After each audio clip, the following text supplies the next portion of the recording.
Verdoso est une holding industrielle qui, depuis plus de 10 ans, investit uniquement dans des PME, PMI industriels qui, à un moment donné de leur vie, connaissent un accident de parcours. Nous nous intéressons à Lambray et nous pensons que Lambray peut être un projet magnifique pour plusieurs raisons. Premièrement, Lambray est une marque européenne. À ce titre-là, elle doit, sur la base de ses propres moyens, pouvoir se redresser et retrouver l'aura qu'elle n'aurait pas dû perdre. Deuxièmement, nous avons été très impressionnés par la qualité à la fois de tous les collaborateurs de Lambray, la fierté qu'ils ont de leur entreprise et de leurs produits, et deuxièmement, de certains membres du management.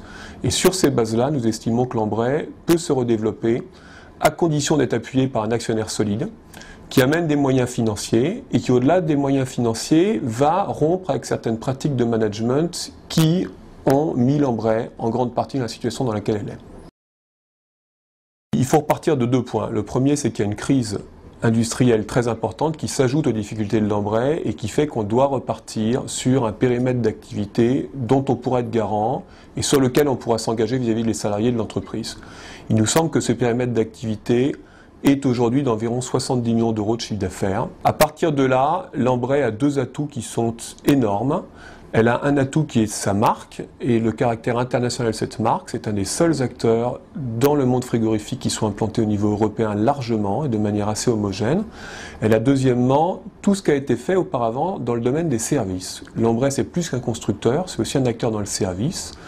Et sur ces deux bases-là, et à condition d'éviter certains pièges du passé, dans lesquels Lambray a fait des erreurs, qui étaient d'une part la course au volume, d'autre part de ne pas forcément assez défendre ses marges, troisièmement de ne pas assez écouter les collaborateurs à l'intérieur, les agences de services, les clients, et de s'éloigner d'une culture de PME. Donc si on arrive à restaurer, ce qui sera notre but, une culture de PME, on peut redémarrer cette entreprise avec de bonnes chances de succès.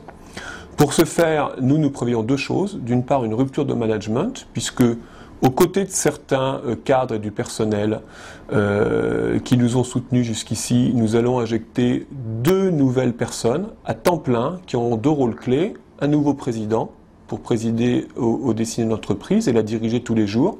Et deuxièmement, un chef de projet qui va lui travailler sur tous les changements qu'on doit apporter à l'entreprise pour rompre avec le passé.